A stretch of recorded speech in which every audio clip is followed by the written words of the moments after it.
Hey everybody out there, Chris and Mike here, and welcome back to another Dark Avenger Comic Book review. This time we are talking about books that were released on March 12th, 2014. A lot of books. I actually have a book we're going to be starting off that came out last month, and actually issue number 2 is coming out next week. And we got a nice amount of books in general. We got a lot of indie books to come for the next indie review. And news-wise, as far as comics, there's nothing so far, thank God. No news sometimes is good news. Comic Frontline news-wise, we got lots of stuff going on Comic Frontline. And guys, if you would like to see something that we actually got, that we're going to be getting a lot more stuff, we're buying international. I did an international unboxing tonight, or yesterday night, because this is going to go up on Monday, and you guys are definitely going to want to check that out, because this is definitely a window into things to come very soon from Mike and I. For the next couple of months, maybe for the next month or two, and then we'll be getting stuff that comes out as it comes out. But this is some back stuff looking into. Anyway, let's get into the books this week. So, we're starting off with Miss Marvel, issue number 1. This is the variant. It said buy one, a limited one per customer. It's the sketch variant, like the, or character models, or I forgot what it was exactly called, or costume design variant. Okay, I read it. Read about the main character. She's a girl who's young, who wants to hang out, and they make sure to put down that she's Pakistani a lot. I mean, they definitely put the culture into it and the religion into it, with the upbringing, I should say, of growing up in that type of family. I do like the artwork because it is, very familiar to me because of Runaways. So she ends up sneaking out on her father, who basically said that she's not allowed to go. She goes. She hates it. Who didn't see this coming? We get to see the boy or the love interest. Then the whole, the explosion from, what was the last event that just happened? In Marvel. See, it already left me. I didn't buy it. That's why. Where Thanos was frozen or whatever. Anyway, and it turns out, spoiler alert here, but not really, she's an Inhuman, and she idolizes the Avengers and wants to be like them, and in the end, because she's an Inhuman and she has powers, she basically becomes the next Miss Marvel. Sort of. And that's where they leave you off, where she... I'll give you guys a spoiler since I didn't really show you that much artwork here. She breaks out of her cocoon and she looks exactly like Miss Marvel, but we all know that she's not going to continue to look just like Carol Danvers, because you can see by the character model and by other comic covers and whatnot, it's not the case. She is going to be different. Honestly, this issue was a quick read. I feel like I need one more issue to definitively make my choice on if I want to continue reading Miss Marvel or not. So far, I'm 50-50. It could go either way. It really just depends on how issue 2 goes. As far as the character, she's an I don't want to say she's completely uninteresting to me. Remember, guys, I never read a Miss Marvel book prior, and Carol Danvers' Miss Marvel really didn't do anything for me. So... this book is going to have to wow me, especially with all the stuff coming out in the next couple of months from DC and Marvel. If this book is just an average read, to be honest, I'm not going to be upset if I just drop it after issue 2. Speaking of dropping, Black Widow issue number 4, I think I'm done. I mean, this is the first book that actually gives us the whole... heard that it's kind of dragging out a little bit. Yeah, I mean, this issue does give you that whole kind of like to be continued feeling, because Black Widow for the first time in the past 4 issues did not really complete the mission. She kind of failed at what she was trying to do in this issue. We get this religious guy, I forgot what his name was, but he... the artwork, however, is really good, so it's going to be sad to see the artwork go. Hopefully we'll get this artwork in other books. But, I don't know, Black Widow was asked by S.H.I.E.L.D. to protect... Oh, I forget his name.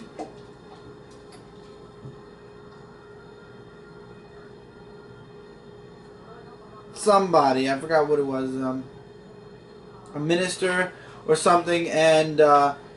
he gets targeted by this guy, who's from the cover, and he speaks like religious words, and he believes he's doing justice for God, and it turns out he's working for somebody who didn't see this coming, a shadowy figure who we don't know who he is yet, and he kills his target. Black Widow fails, and then he has one more target, and if Black Widow shows up, which we all know she will, the guy in the shadow says, you have to kill her too. Yeah, I think I'm done. I don't know, it didn't hold my interest after this issue for some reason. It just, I was losing interest in it. I was saying, if they're going to go down this kind of path, I'm kind of I'm not into Black Widow as much as I was hoping for something somewhere. I just don't feel interest in continuing Black Widow anymore. I know Kat dropped it. I know Mike has it high on his drop list if he really finds another series he likes. It's dragging. So, yeah, as far as Black Widow, I'm not a heavy Black Widow fan. So again, just like Miss Marvel, I'm not upset to see her go either. Next is your book. Next is mine, The Superior Foes of Spider-Man, issue number 9. I think we get more answers in this comic issue than we got in the other issues. Because remember when I said there were 2 boomerangs? We find out who another boomerang is. But I'll get to that when we get to it. So it shows Bullseye. Is that the real Bullseye? The artwork is really nice. And yeah, that's the real Bullseye. That's impossible. Well, it says so right here. And it's impossible because if you read Daredevil, it's impossible. Well, it shows that he's in this issue. Like him and Boomerang, like the real Boomerang, really. They have like this one-on-one fight with each other. Meanwhile, Hydro Man meets up with Shocker, who has the head of Silvermane, actually. And I remember Silvermane because of, I think it was related to like the Punisher, I believe, in some aspects, I believe. So, yeah, so there's like a talking moment that they have. And here's the thing, that the other Boomerang was actually the Chameleon, we find out. So the one the one that was on their team with the owl and everything was Chameleon all along. And Bullseye was going after him because of that reason or something. Like, you could read more into it if you want to know like what's been going on. So yeah, so they have a talk with Mr. Owl, and it's really about the painting. And he says that he knows that Chameleon has the painting, and to prove it, Bullseye is going to go with him, and Boomerang's going to have like a little camera that actually shows that he has the picture, which is where we actually do find out that he was Boomerang. So he sees the picture, Mr. Owl, and he gets mad that he didn't like take it very well, because that was his painting. That was very important to him. And then in the end, I guess we have like lots of other missions or stuff. So the only reason why I say we get more answers is because I don't know if I really called it, but I sort of knew it was a Chameleon because there were 2 Boomerangs, and the only person that I knew that goes from person to person is the Chameleon. And then with the whole thing with other stuff, I'm leaving some stuff out because I want you guys to read it. But I mean, it's up to you guys if you want to pick it up. It's picking up very nicely, I will say. This was a good book, but I was very angry with it this week, and I'll tell you why. It's Hawkeye issue 17. Really? It was a good book. 4.5 out of 5-star book. Really loved it. However, I'm very pissed off with it. We were left on a humongous cliffhanger in the last issue with Clint and Bart both being shot and left for dead at the end of the book. Yeah, I remember that. Yeah, you remember that, right? Yeah, because well, this book starts off, and it says right here, right after issue 6 of Hawkeye. What? Remember in issue 6 where Hawkeye was Christmas time and Hawkeye was sitting with those people and they were watching TV? Yeah, well, we get to now watch what was on the TV. For the entire the entire issue is the cartoon that Hawkeye's watching on TV. And the cartoon is called, ready for this? Ready? What? It's called The Winter Friends. And this is the holiday special we didn't get in December. Okay, wait a minute. You're giving this book 4.5 out of 5 stars, you said? The story was really good if it came out in December. It's a TV show! And right here in the letters it says, Happy belated holidays. I know what you're thinking. A holiday special in February? Yeah. You guys are mad delayed. Maybe we're mad early. Think about it. Basically, they didn't have time to do the winter special. So instead of continuing, with issue 17, continuing the story where they left Bart and Clint kind of dead. Now how are we going to know? You gotta wait 2 more issues. Oh my They pushed it 2 more issues forward.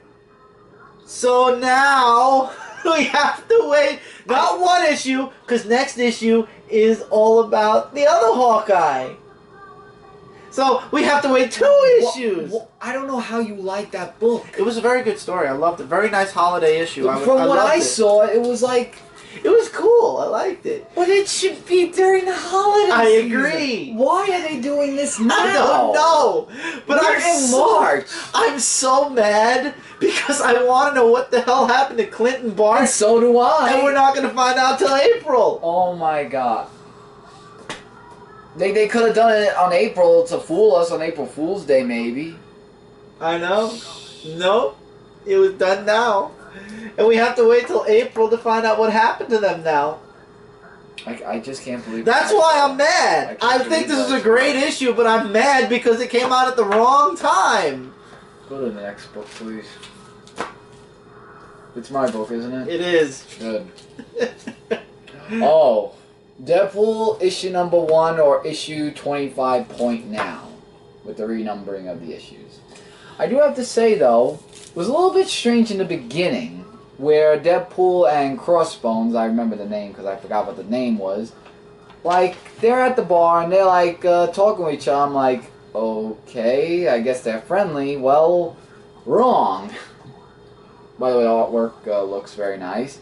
They have a fight against each other, and they're just talking about, like, Crossbones says, I'm gonna kill you either way, and we see Crossbones in white underwear. I thought that was pretty funny. And yeah, so they're just like beating the holy snot out of each other, literally. Then Gorman comes in with the whole car thing, and he just wants to kill DeadPool himself, which he doesn't. So both of them get Gorman thrown into the garbage bin and killed him. And the person who actually was in his head actually said to kill him. And normally she wouldn't do that, but it was after the operation she turned into this dark person. And then they go right back to fighting each other, and, you know, other things happen. Like, it just gets very weird as the panels get, but then DeadPool, like, gets really mad and just gets Crossbones really, really bad, and pretty much it ends up in a bloody mess. And then the girl that was out of his head, I can't remember, I think her name was Emily, I think. And she tries to, you know, calm him down. I mean, Crossbones didn't die. I thought he died after all that. But, you know, then there was just this whole big thing where he goes to the airport and lots of other crazy things happen, so... And then there's this thing at the end where... Oh, no. Yeah. No. It looks like DeadPool's gonna meet up with a vampire. It says DeadPool will return in the Gauntlet, an Infinite comic. Like, next month, DeadPool takes a time-traveling Hitler and be here on April 20th. I'm sorry, April 2014 for the most important 27th issue of any comic ever, when DeadPool gets married. Oh yeah, I saw that one, yeah. Uh-huh. I really hope that they're not going in a direction where they're going to put vampires in this story. No, that's a Gauntlet, that's fine. Okay, good. Because if they did, I would have dropped it. I mean, look, I don't have nothing against vampires. It's just that the story sometimes with vampires lately, have you noticed that they've been dragging out a little wee bit too much? But let's just see what happens. It was pretty good, I'd say. Unlike Miss Marvel, Captain Marvel issue number 1 is the animal variant. This is the one animal variant I like the most out of almost every single one so far. It was actually very good. Okay. I actually enjoyed it.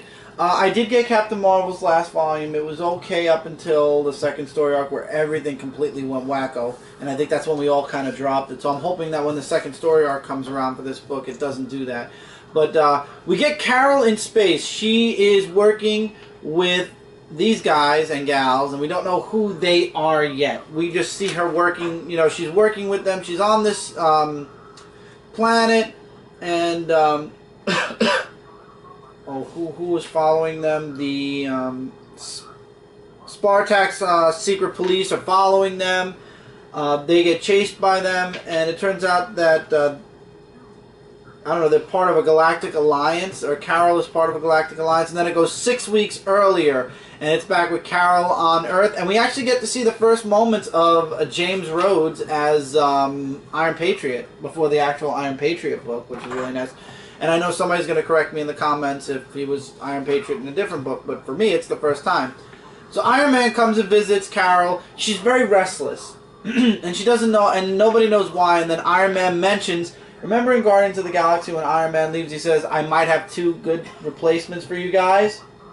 And we all know it's going to be Carol and Venom. He goes to Carol and basically says that since, the Avengers need some authority up in, some formal Avenger authority up in space, he was saying maybe we could have Avengers in space working with maybe the Guardians of the Galaxy and then tag out after a while. So guess who the first person he wants in space is? Carol.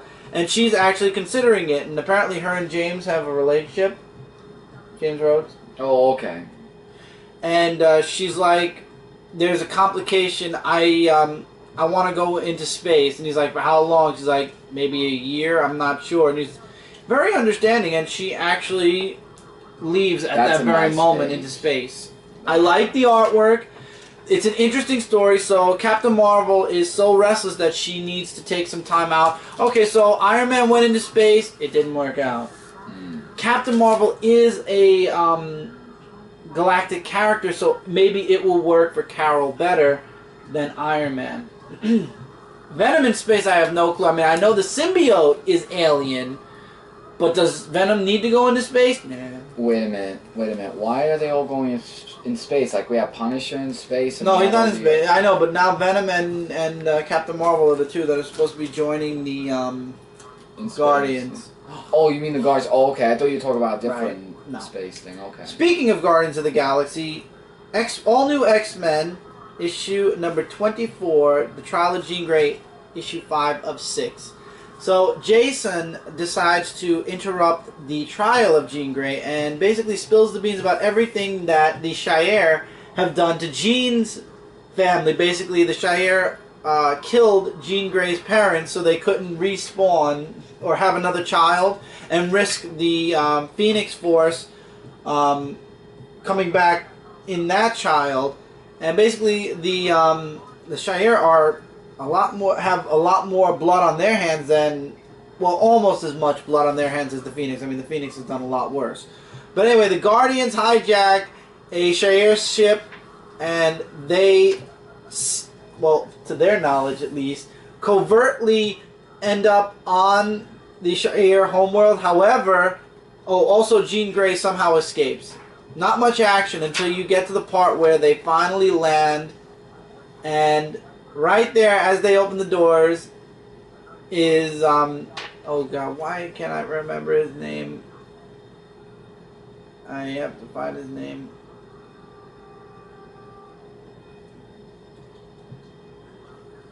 I can't remember his name off the top. Boss? No.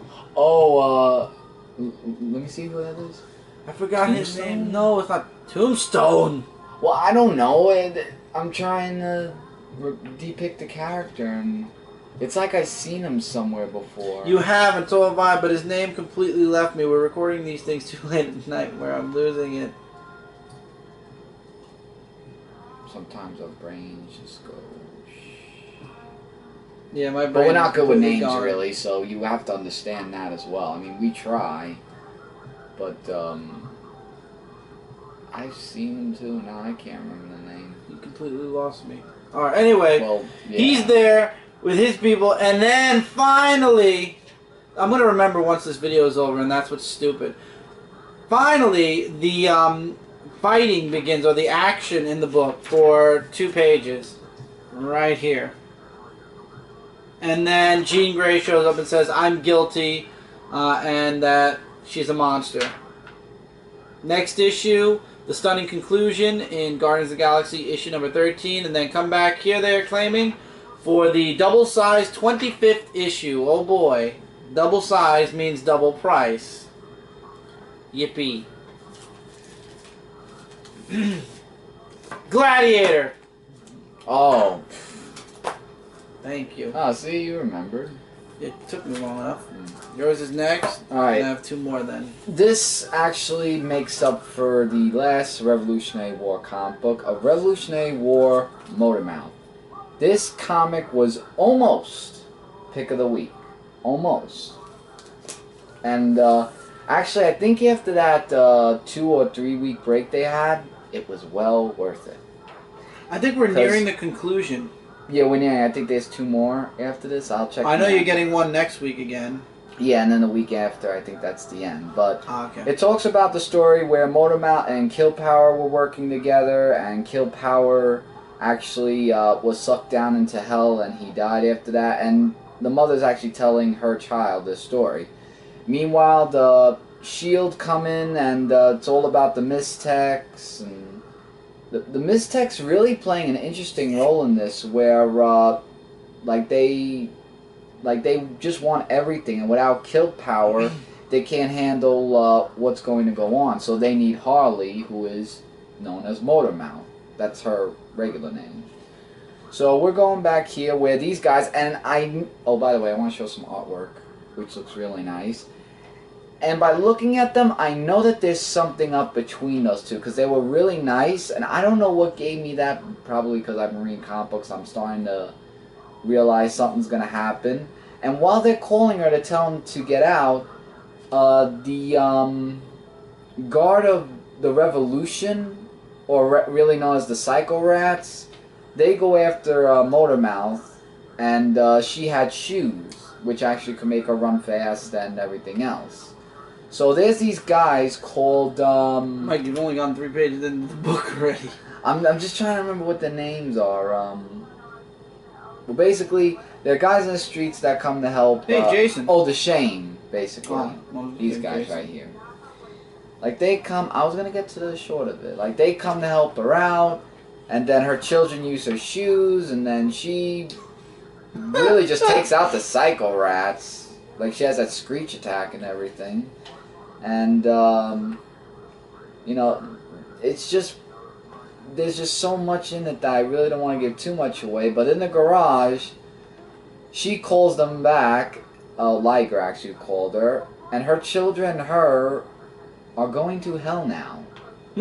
Well, they want to go with her. That's why. Yeah, 319, 326. Yeah, so there's 2 more left. Next is Warheads, and it looks really interesting. So, can't... Ooh, little bolt here. Don't know how that happened. So, it really did make up for the last issue. I will say that much. But, it was a really interesting story. I actually found that to be an enjoyable read for that one. Superior Spider-Man issue 29. It all ends in issue 31, so that means there's 2 more issues to go. I heard there were lots of stuff to happen in this. Oh man, everything that Doc Ock had going for him, all the stuff where I told you this was going to happen, everything, his entire world is crumbling down. He had a working relationship with the police force, not anymore, because the police think he was working with Green Goblin, that he was keeping the police out of the Green Goblin's radar. They kept the Green Goblin. He kept the Green Goblin off their radar, so all this could happen. Anna Marie is a hostage now.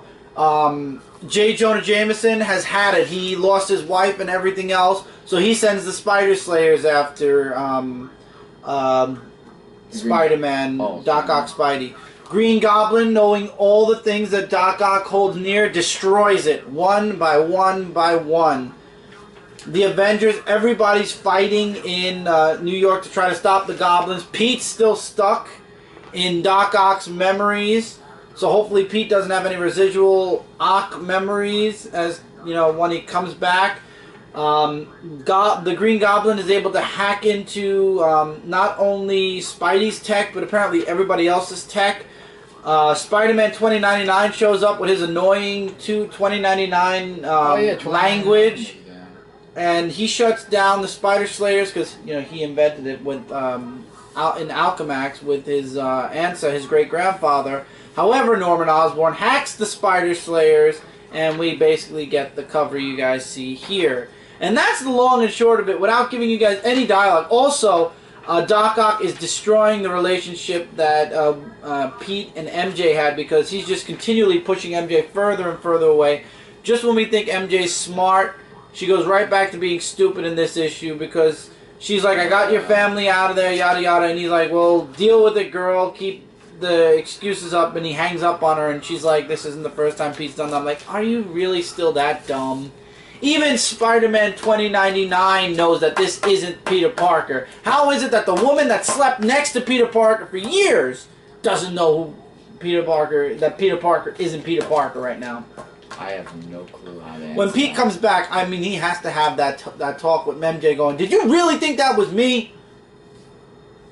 Then maybe I don't know. But basically, it's just like what I said. Doc Ock built up his life in Peter Parker's absence, and now basically Peter Parker's world is crashing down to like ground zero, or below ground zero. You know, his entire life is in hell, and now he's going to come back, and he's going to have to build his life back up again. From nothing. He's got to build himself back up to something because he had everything and then he lost it because of Doc Ock. We have 2 more Marvel books, I believe, before we go into DC. But we're going to take our commercial break now, and we will be right back momentarily, so stay tuned. We have 2 more books from Marvel, like I said, and then the rest is all DC, and we got some big books from DC this week. So stay tuned, and we'll be right back after these messages.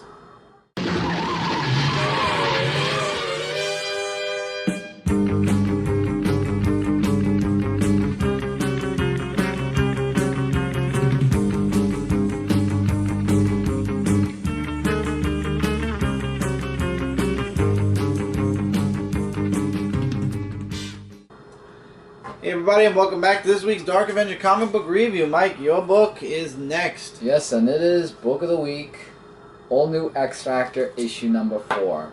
The X Factor team versus Danger. And there was one thing that you called. Danger. You will get to that. You will get to that. You saw the post? So are you done? So with that, we get a fight where Gambit mostly fights with Danger, since she was released. And basically, she just wants to kill the creator, Nil, because, you know, he's the one, or Jean-Luc, I think it was. Jean-Luc. Jean-Luc, yeah, I think it was Jean-Luc or Nel, whoever it was. And Gambit and Danger have, like, this really intense fight, and Quicksilver joins along, and, there's like unexpected Sentinels that come up, but it's a hard light holograms of the Sentinels. Artwork's fantastic. Well, because she's Danger, she could do that. Yeah, the artwork was just really fantastic, and when not Lorna, well that's her name, but when Polaris comes in, she just rips Danger apart. Like, you know, like this scene right here where she's like saying, you know, surrender, it's your call, and she just does that. And Gambit's just trying to get through to, like, saying, you know, don't you remember, like, us, you know, don't you remember Gambit, you know, like, the relationship and everything. So she comes back, and boy, she gets very, very, very pissed off. And then Gambit tries every which way to, oh, that's not her real father. But no, it's a hologram. That's a hologram Magneto that comes in, that because she knows how to distract people. And Gambit and Danger, like, he kisses Danger, and then that's how she remembers it's Gambit. And she wants to know, what's going on and everything. And then guess what? Danger is now the X Factor. So she is the 4th member on the team, which I really thought was pretty awesome. So now she is part of the X Factor. I think we need 2 more now, right? Yep. Yeah, only 2 more. And hopefully, what's his name? Havoc. Hopefully maybe he'll join back. But probably not. Havoc's part of the Uncanny Yeah, Avengers. but Book of the Week. If you guys haven't been reading that, you really should. Amazing. I'm actually very happy with this. Fantastic Four issue number 2, and I'm not even thinking about dropping it, unlike with the previous volumes. This actually still has me very interested in the ending of this issue. Whoa! That really has me wanting to come back to see what's going to be going on in Fantastic Four. I'm not going to spoil the ending. I'm warning you guys now. If you want to see a spoiler for this book, we're probably going to talk about this book on Comic Frontline Live. So tune in on Tuesday, which is for you guys tomorrow night. For us, it's 2 nights from now since we're recording this on Sunday night. And we'll definitely talk about it there. So it starts off right where the last issue ended. Apparently these demons or these monsters that came out of... See, there are references to previous stories or things that happened in Fantastic Four, because in this I was lost. Apparently Franklin's dream world, or the world that was created through Franklin, those monsters came out of that. They came from his world. The one he made up where people went away. It's basically his world is sick and they broke out, or somebody broke them out. And Reed is actually, while all this is going on in the Fantastic Four and everybody else is, from Avengers to anybody who lives in Manhattan, is trying to fight these things and take them out because they've basically taken over the entire island. The only thing Reed is thinking is, who is that person that actually had the ability and knowledge to open up the door and set them all free? So Reed actually gets one. He has to research them to figure out how to stop them. He creates this little machine that neutralizes all of them. However, he needs Johnny to power it with his flame powers. However, there might be side effects. He doesn't care. He's like, we've got a world to save. He does it. And, well, I'm not going to say how the book ends, but, yeah. That has been... That ending. The ending of how this book ended. How did that... I can't say on camera, but wow. Oh, the ending of this book cannot be spoiled so early. I mean, by now, whoever's reading Fantastic Four has probably read it. But the ending was really, really good, and we will definitely talk about the ending of this book in the beginning, in the review for issue number 3. Also, the new costumes, like... That's just how the book started. No, I'm just saying with the new costumes. Maybe it'll be in that new Fantastic Four movie. No. You know, they're talking about scrapping the whole movie. Really? Mm-hmm. They got that big many. rumor, huge rumor, they're going to scrap the whole Fantastic Four movie. That's a first. And start from scratch again. Which would be very interesting. But beside the point, we're going into DC now. Yep. We're starting with the Digital First books. And we have Smallville Alien issue 4 of 4. This is the end to the Alien saga. The end to Superman versus the Monitor. And we get Bruce Wayne's counterpart in here. It turns out that Bruce Wayne's counterpart killed the Clark Kent counterpart. The artwork in this book was really freaking spectacular. I basically gave you the gist of the book without even saying anything else, but it was really interesting to see Superman versing the Anti-Monitor and how he stopped the ship. Unfortunately, the Anti-Monitor was taken out, or he died in the explosion. It wasn't on purpose. Cat Grant blames the whole thing on Superman, go figure, and then we have Star Labs who are actually investigating into who the Anti-Monitor is. And then we have Lex Luthor sending a message out to the multiverse. So this is all possibly leading into a Crisis on Infinite Earth story arc in Smallville. I'm trying to find a good picture of Superman. There's really not that many good bunnies besides that. Really like the artwork in this book. And for those of you that have been reading Smallville, you know all this already. So it's hard to review something that's been out for like 2 months now, because we're already in Smallville. The next episode or story arc is Smallville Green Lantern. Oh, I Green Lantern? think Green Lantern. I want to make sure. Or is it Lantern? Is it just called Lantern? The next series is called Smallville Lantern. I was right. Also, yeah, Green Lantern will...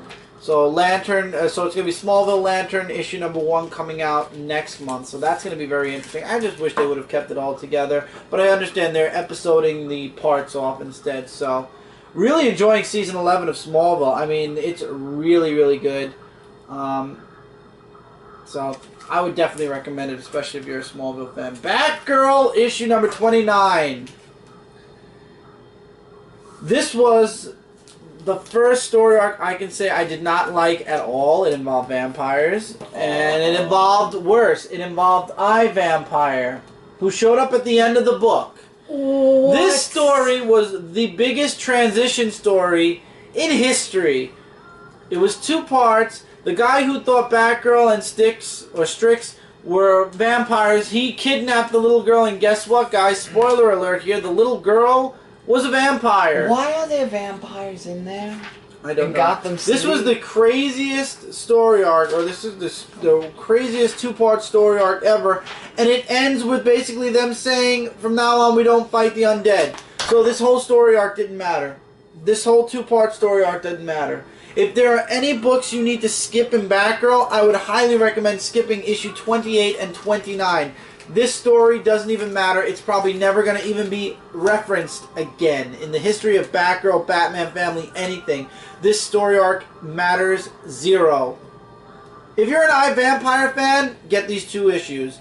You love them. Vampire, like I said, shows up at the end. Other than that, there was no point to Batgirl at all for the past 2 months. That's a waste. It's a waste of potential for story arcs. But anyway, Green Lantern Corps issue 29, it picked up a little bit. And when I say it picked up a little bit, I mean it went from being a 2-star book to a 3-star book, which is an average book, which is a lot better than what it's been pulling right now. However, if you bought this book like me because they were promising, you know, the whole Sinestro Corps war is coming, or the Sinestro Corps is coming back through this book, you're not going to see any Sinestro Corps in here. You're going to see the Durlans versus the Green Lanterns to get... what's his name back? I forgot the Durland who his name. Dangle, to bring John Stewart's there to bring Dangle to them, you know, to help them fight the Durlands, and the Durlands want Dangle or they're going to kill him. So, and then we also find out that the Durlands are actually in invading the Green Lantern ranks. They're taking Green Lanterns out and then taking their place. So that's crazy. It's crazy how many are have already infiltrated the Green Lantern Corps, and they don't even know it yet. And we actually find out in the end. We see a prison cell with all of them, and like you get to see which Green Lanterns have already. There's a whole science cell worth of people of Green Lanterns who are already. What's the word I'm looking for? Imprisoned and their rings taken away because the Durlands are part of the Green Lantern Corps, or hiding in the Green Lantern Corps. And Dangle actually promises John Stewart. John Stewart makes a promise to Dangle, and in exchange, Dangle's going to help him, and he's going to teach him how to hunt, or how to hunt the Durlands in their ranks. And that's really basically the gist of this book. If you want to see any dialogue or any continuation, there is mention of a few things here, but as far as anything really progressive, all that is accomplished here is Dangle joins the Green Lanterns instead of the Durlands. So the Lanterns have a chance, but of course they have a chance. And nobody told John Stewart yet that the Red Lanterns are the only ones policing Sector 2814, and John Stewart loves... No. And John Stewart's family lives on Earth, and he loves Earth, and he always wants to go on. He stays on Earth on occasions. So when he finds out that Hal Jordan lost Sector 2814, there's going to be a humongous fight between John Stewart and Hal Jordan. One that I don't want to be around even when that happens. Nightwing issue 29. This book really felt like a recap of everything that's gone on in Nightwing, as Nightwing is trying to save this little girl whose parents were just killed by Zaz, Z-S-A-Z, Zaz, yeah. And before we get a recap of the series, we get a recap of how Dick lost his family and became Robin. You know, took his family's death and, you know, did exactly what Batman did. Turned it into just like a strength or a reasoning for becoming Robin, and then essentially becoming Nightwing. Oh, wow. And then, like I said, as the story's going on, we get recaps of everything that's gone on from the first story arc that went on in Nightwing to the Court of Owls, where he actually says what could have been was he was one of the Court of Owls. What do you call it? I forgot what they were called. Where he could have been part of the Court of Owls, to where the Joker showed up in Death in the Family and kind of destroyed his life or his circus life. And then we jump into the present, where obviously Nightwing saves the girl and takes out Zsasz, but then he decides he's going to go back to Gotham. And that's the whole book, a recap of everything that's gone on with Nightwing, and basically all leading into the earth-shattering conclusion to Nightwing, which is next month. Next month, I believe, is the last issue of Nightwing, because next month Nightwing catches up to Forever Evil. Mm-hmm. So. Oh yeah, with that whole Talon thing. Yeah, he was supposed to be a Talon. Thank you. Yeah. So it's going to be very interesting to see next issue of Nightwing. But this was a nice recap of the entire series. If you haven't been reading Nightwing, I would highly recommend trade paperback it. And I'm praying to God that Dan Didio did not kill Nightwing indefinite. I hope that somehow Nightwing will survive and live on in the DCU in one shape or form or another. Maybe he'll leave the Bat family. We don't know. Happens. We know Supergirl left her, the Superman family. Well, yeah, with the Red Lantern, man. Speaking of Superman Wonder Woman issue 6, if you did not hate Apollo, you will by the end of this issue. Jackass that he is, or dumbass I should say, because he's a god or a protector of Earth. Anyway, it turns out that Zod's plan is to release his army out of the Phantom Zone to take over the Earth. Superman and Wonder Woman. The whole book is Superman and Wonder Woman versus Zod and Feora, which was an average read at best. And Superman's questioning if him and Wonder Woman were better when they were apart, or because right now all he's thinking about is protecting her instead of, you know, fighting Zod and Feora. And she's like, if you're questioning us, then we're going to fail. And then this is where they're winning the fight against Zod and Feora, and then Apollo shows up and gives Feora and Zod a supercharge of sunlight, and they basically take down Superman and Wonder Woman easily. And they open up the portal to the Phantom Zone, and then there's only one way for Superman and Wonder Woman to stop them, and it's her atomic sword thingy. It has a reactor core on it. If they break it, it causes an atomic explosion. Go figure. So they stop. It looks like they stopped Zod and Feora, but at what cost? I'm not showing you guys the last page, but let's see what happens in the next issue. Average read. I thought this was building up to be something more, and just to have Apollo kind of screw them in the end. He's like, this is the price you pay for screwing with me, Superman. It's kind of like, are you an idiot? They're going to destroy the planet that you're a god of. How stupid can you be? But beside the point, it doesn't look good for Superman and Wonder Woman at the end of this issue, though. I don't know. I feel like everything built up to this issue, and then it all kind of fell apart a little bit, and that's why it went from a really good book to an average read. I just hope that this book kind of fixes itself. However, I would like to say this. Wonder Woman answers Superman's question at the end of the book, saying that they are better together than they are apart. However, this book, if anything, since issue 1 has shown me how they don't work really well together, and I hope that it's not looking to show us that they will at some point work better together. I hope it's showing that they shouldn't be together, at least not at this time. Kingdom Come worked. This, not so much. Alright, Constantine, issue number 12 of Forever Evil Blight. I don't know why the Forever Evil Blight thing is... Yeah, I was wondering when I got this book for you, I was looking at the cover, yeah, I'm like, what? It is Forever Evil Blight, because it's just talking about basically... you know, how they want to save Zatanna, both Nick Nacro and Nick. And basically it's just... Nick Nacro and Nick, or Nick Nacro and... I mean, Nick Nacro and Constantine, thank you. That shows how tired I am. Artwork is very excellent.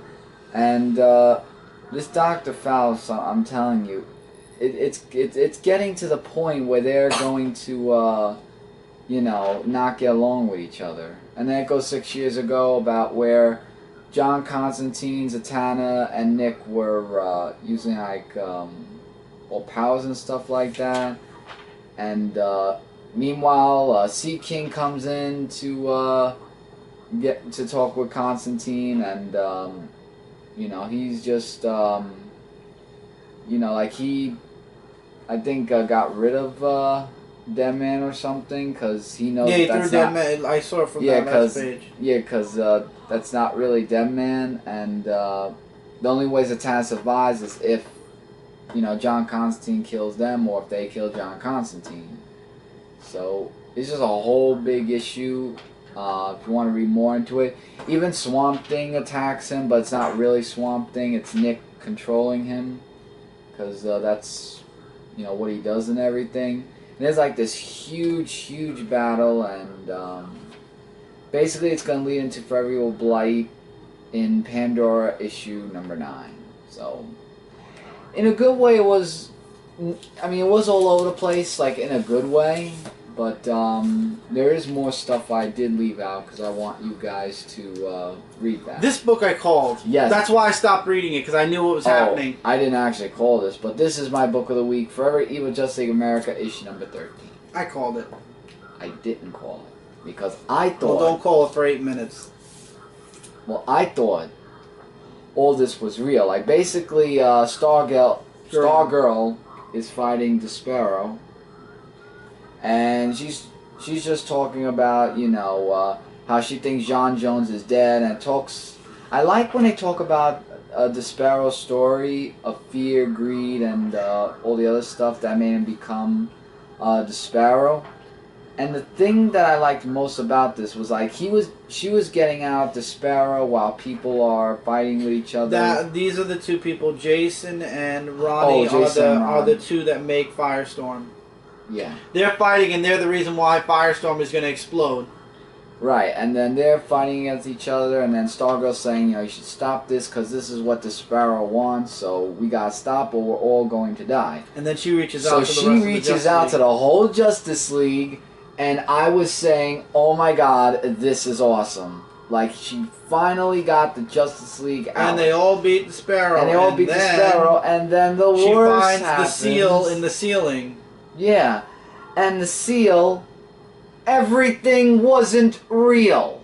Yep, it was all fake. They were in the prison, and John Jones is the only one that actually reached out. I literally dropped the book, and I had to walk for 5 minutes going, none of this was real. Yep. They're still stuck. Yep. But then I said to myself, wait a minute. There is August. Right, and John Jones reached out to Steve Trevor, who is actually going to use Wonder Woman's lasso that Trevor has, because he had a fight with Cheetah for it. And now all they have to do is go back to where Wonder Woman's cell is and free her. And I was like saying they're finally going to be free and defeat the crime syndicate. And it says to be, this was real. And then Justice League of America says to be continued in concluded in Forever Evil issue 7. I think Justice League of America is officially over now, and it's going to become Justice League United. I'm not sure. I mean, it was book of the week because it built up that hype, but I thought all this was real. I mean, it's glad to see that John Jones is alive, but oh man, I couldn't believe it. But then it all made sense why, but gotta tell you. Last book this week, 0 Year, Batman, issue number 29. This story, it just feels like we're stuck in the past. And it's like, I want to go back to the present already. Forever Evil's over at the end of this month. However, we are just now getting into chapter 3 of 3 in Batman. We're going to be in Batman 0 Year, by the way, guys, at least, until the end of the summer. Okay. Because every chapter is about 4 or 5 parts. So we're going into chapter 3, I believe, I hope, now. So we have Dr. Death, who's still out there. We have the Riddler, who we have a flashback at the beginning of the book. We have the Riddler, who basically buried Batman in the last issue. We didn't get to see this last month because we had the Eternal teaser. So, Batman figured out about the weather machine over Gotham. And he has this gigantic blimp, apparently. So, Batman has a blimp. And even Alfred's like, a bat blimp? Really? And he's like, work with what I have. He said, I have to work with what I have. Gordon tries to reach out to Officer Corrigan to not have him turn the power on, because if he does, because Batman reached out to Gordon and said if they turn the power back on, that basically Riddler's going to take control of the power and, what was it? And destroy the city. He said keep it off, and the guy's like, yeah, I don't have to listen to you, thankfully, and he hangs up on him, so he's not listening. So Batman finds the weather balloon, and guess who's... I love this picture, by the way. Yeah, with the lighting and everything. Greg Capello really did a good job with that. Turns out, however, that Dr. Death is on that weather balloon, and the Riddler basically has him believing that this is all for the right thing. Gordon confronts the Riddler. However, the Riddler is one step ahead of Gordon, and one step ahead, apparently, of Batman. Batman and Dr. Death have a huge fight, and we get a little bit more into Dr. Death. However, Batman does find a way to at least attempt to destroy the machine in the weather balloon, which is basically going to be relaying and allowing the Riddler to have control over all the power. Dr. Death's final fate happens here, and basically, once again, Riddler is just one step ahead, and Batman basically failed. Or actually, Commissioner Gordon, or Lieutenant Gordon at the time, actually says, no, we all, you're not the only one at fault here. We're all at fault, and we all kind of failed. And it kind of just ends with Gotham in ruins. Basically, no power still, and the Riddler has his next riddle. Basically, the Riddle 2 is coming, and the next issue is Savage City. Left out a bunch of stuff on purpose, but okay. The final verdict of this book is I've honestly had enough of Zero Year. I mean, I don't think we need like 13 issues. I don't think it's really necessary at all. I don't think it's necessary to drag the story out for about 13, 14 issues. I mean, when they introduced us to Zero Year, this is Zero Year, right? Yeah. Yeah. When they introduced it, they said this was going to be a monumentous, I believe, 11 or 12 issue story arc, and it didn't work for Thor. It didn't work for Captain America. Why the hell is it going to work for Batman? I think everybody is sick of this series already. Every time we talk about it on Frontline, we're like, this series is still going on and it's killing us. No story arc needs to be almost an entire year long. No story arc. I kept the Thor story arc because it was twice a month, and 11 issues twice a month is half a year. I dropped the Captain America book because it was only once a month and it was getting boring. Batman, while it does have its moments of really good, like in this issue it was a little bit better than the last issue, but at the same time it's like, I feel like so far Zero Year is an average story at best, and we're not even in chapter 3 yet. We are going into chapter 3 next month, I believe, or the month after. Either next month or the month after, and I feel like I'm not really feeling anything for this story. If anything, I want it to end so we can get back to the present. The story's not doing anything for me anymore. That's just my opinion. I mean, if you guys disagree, you're more than welcome to disagree. However, Zero Year for me, I'm enjoying it for what it is, but at best, this is a 3 out of 5 star book and a 3 out of 5 star series because it's just going on so long, and it feels like it's been like 3 years that we've been in this story arc, and it's only been like, what, 8 months that we've been in it so far? Maybe 6 months? Maybe 6 months. No, about 6 months we've been in it so far, maybe. Oh, yeah. I think it started in September, if I'm not mistaken. Maybe a little bit before that. No, a while back? Wasn't it in November? Because of the Green Arrow? Because Green Arrow had his comic things? No, that was the crossover. It happened. It started before it. I don't remember. I don't know either, but it's been a while, and guys, I just can't wait for Zero Year to be over at this point.